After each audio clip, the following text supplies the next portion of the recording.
Hi, you are trying to switch to Linux. Do not stress yourself. Trying to inform yourself about your switching to a new operating system, especially Linux. With Linux having millions and millions of distros, I'm exaggerating, it can be a bit overwhelming. But, I've collected some experience inside the Linux environment, and here are some more or less tips I want to share with you in order to get a better footing in the Linux environment. Yeah. What do I mean with that? Yeah, keep watching this video.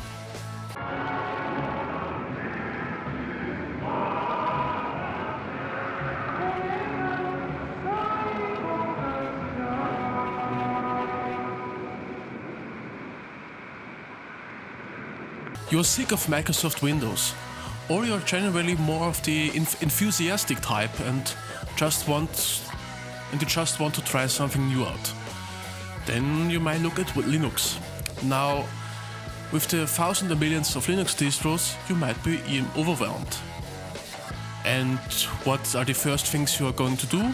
First of all, you may go to YouTube and type in best Linux distro for starters, and then you find multiple YouTube videos saying best OS, best Linux distro ever, and then oh my god, these new tools for Linux Mint are amazing, and then SorenOS has got an enormous great update, etc. You might be completely confused because you do not know, okay, does this mean I should use SorenOS, I should use this distro? How do I know the differences between them in regards of how do they perform, how do I interact with the distros? Now, if you're a complete beginner, my personal recommendation would be SorenOS, Windows-friendly beginner distro. Simple, easy design, but yeah, let me continue with the topic of this video. Then you might see, Debian is the most stable distro ever, and then you say, EndeavorsOS or an Arch-based Linux distro says, yeah, it's extremely lightweight, etc. And you might think, yeah, it's great, okay, lightweight.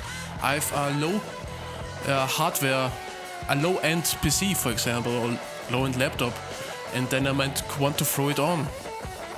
But you have not informed yourself any further, and then, for example, if you're really unlucky and you stumble in the Linux environment blindly, then you might start with Arch Linux, for example, and be completely scared off and think, oh my god, all the other distros should be like that, I will stick with Windows.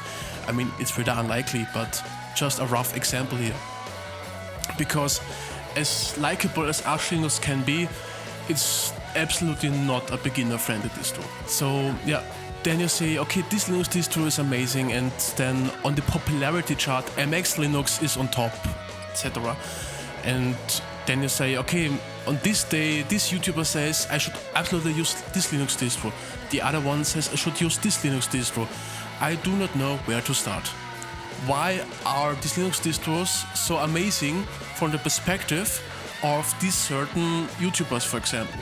Or you're going to visit a homepage which gives a popularity list of, Ubuntu distros, etc. Before I continue elaborating, take things slowly. It's a completely new operating system, completely new environment, indifferent of which distro you would choose, and things are handled differently. What am I trying to say is, the learning curve for starting with Linux has gotten lower and lower, the starting point. So it becomes way, way easier to start with, especially with, I repeat, SorenOS, for example. Because you most likely have the image in your head that in order to install packages, you absolutely need to use the terminal.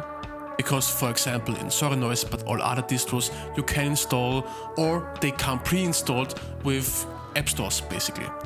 So you just need to select, type in, I want to search for a VLC player, you find it and download it. So the terminal is not really needed in that regard, for a beginner, I mean. And if you're trying to start with a Linux distro, may it be a Debian-based system, make a SorenOS, Linux Mint, these two I would recommend.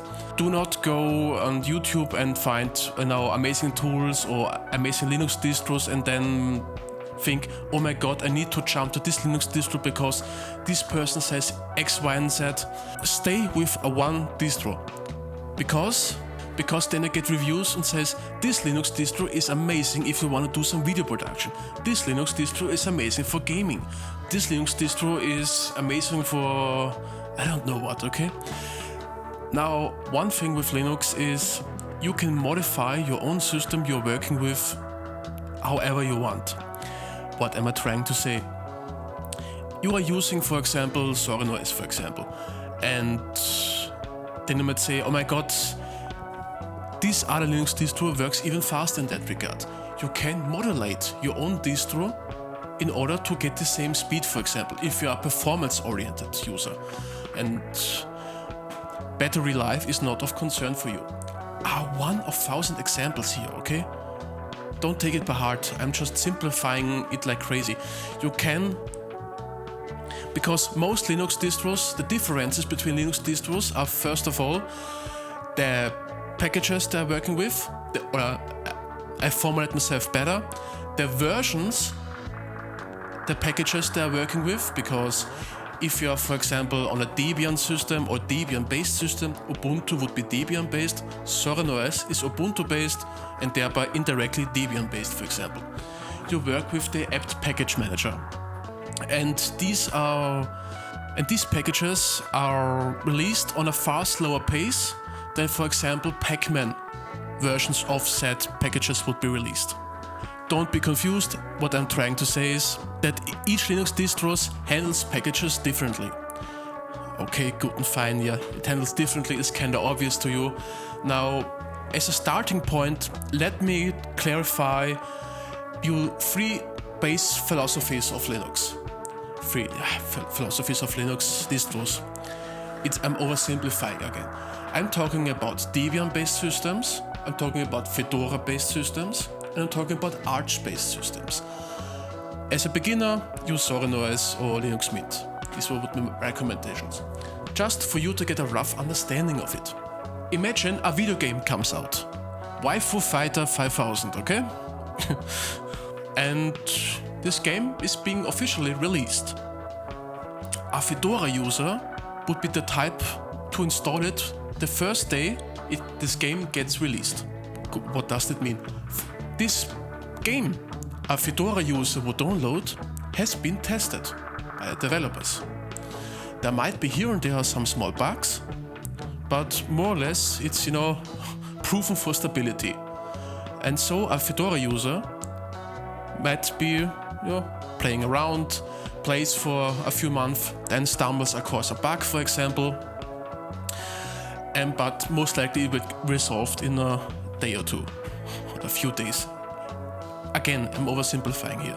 A Debian user, for example, would wait a year before he buys the game because he wants to have the absolutely most stable experience with the game. And so he might get this game way later than a Fedora user would get it. But he has the proven stability that there are no bugs in this game, or no major bugs in this video game. So he has a source of reliability. He does not need to concern himself with is there a bug, oh my god, this gameplay is broken. No, because Fedora users, or I will explain later on, it's a stupid example of mine here, but just roll with me. So he can just download it, lay back and play the game. He does not need to worry about a single thing. It's a stupid oversimplification, but I've talked about, a Fedora user would download a game day one.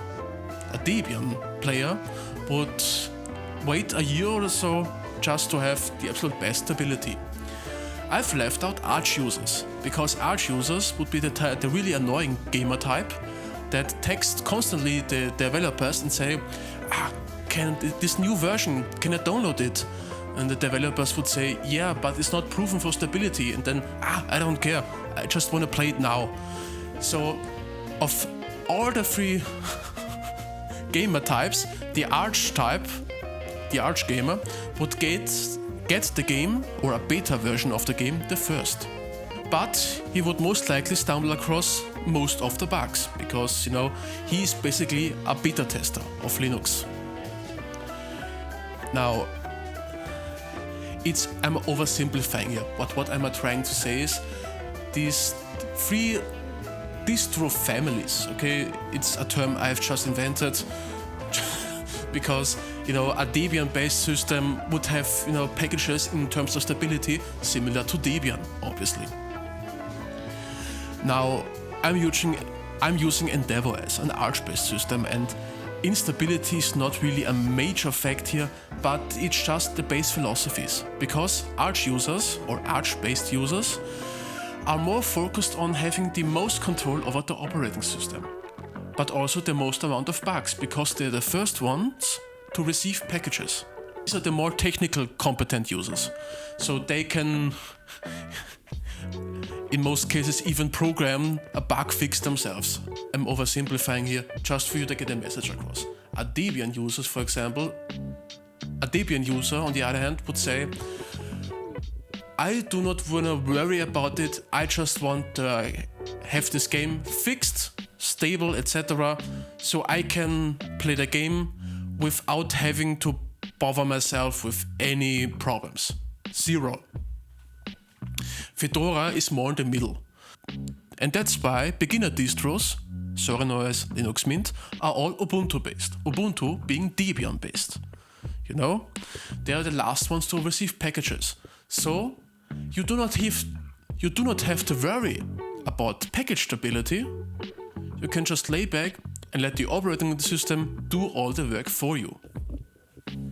And that's why you most likely see YouTubers more and more, after they get more averse in the technical aspect of Linux, they might, sooner or later switch to an Arch-based system. Because Arch Linux, for example, which is, requires some intermediate to advanced knowledge of Linux. I mean, with the Arch install script, it has gotten easier, but that's beside the point. You have a minimal installation. So when you first install Arch Linux, you have only a command line. Because, you first installed and removed the USB stick. And then after installing it, after removing the USB stick, you boot it up, but there's only a terminal. Because a graphical interface needs to be installed manually by you. And drivers need to be installed manually by you. Which gives you the advantage that you have the absolutely most control of your system and only install the packages and background programs you want to have running or installed on your system. And since Arch-based users are more, technical competent users, they are also the ones that receive the newest updates. Because, for example, an update should come out and it breaks something, it makes the user interface unusable, for example, or in worst cases I can't properly even boot into my desktop session, for example, I can just roll back via timeshift snapshot. And that's the thing. Most beginner users would not even know what it is. And that's why beginner-friendly distros do all the work for you. Or what you can also do is be like me. And back when I was still using Windows, I was using the command line most of the times because the App Store was buggy and not loading properly, and so I had some different issues. But I've jumped basically into an Arch-based system straight away. And you can imagine I have broken my system numerous times. But this was also the way for me of properly learning about Linux, how it behaves, etc. I was using EndeavorsOS, so Arch simplified basically. I would not recommend this to anyone. I would not recommend this type of learning for everyone. I'm more technical skilled user in that regard, I would say. But what I'm really trying to say is, if you're starting with Linux distros, be patient with yourself. Take your time, do not stress yourself. It's a different operating system, different commands, different way of handling things, for example, user groups, for example. If you jump from Windows to Linux, you might not even know why you need them. What's so usable about them? How are they special?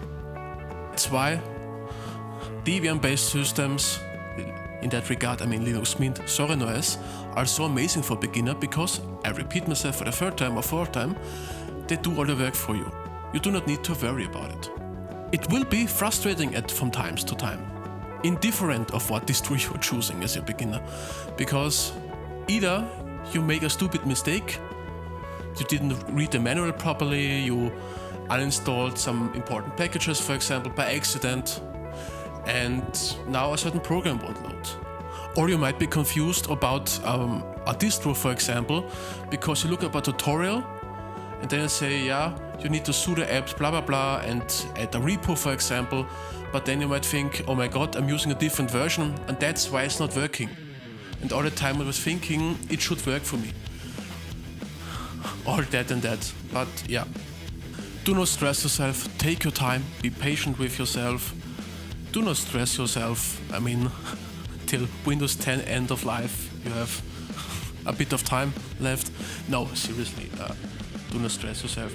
Start if you are really a user that just wants to have everything done for him. Use Linux Mint, Sorry Noise for example, and let the system do all the work for you. And then if you want, you can step by step learn how to work with it, how to, advance your Linux knowledge. But all these steps should come naturally to you. Don't really stress yourself, and don't let other users confuse you by saying, yeah, oh my god, this distro is the best. Stay with one distro in different, I mean, maybe not an Arch-based system if you are scared of the terminal, but don't get scared off. Stay with one distro, even though you might think this distro is more optimized for that purpose. Stay with one distro, learn its edges and corners, if that's the way of saying things, and yeah, get yourself comfortable with it. What's your journey of Linux? What's your journey towards Linux like? What distro was with which distro did you start your Linux journey? How rough was it? And where are you now? Which distro are you using now? And what were the biggest hurdles you have stumbled across in maybe, package compatibility or whatever? Yeah. Put it in the description, in the comment section. I'm really interested, and yeah. Keep working, because there's still much to do, and go read Berserk.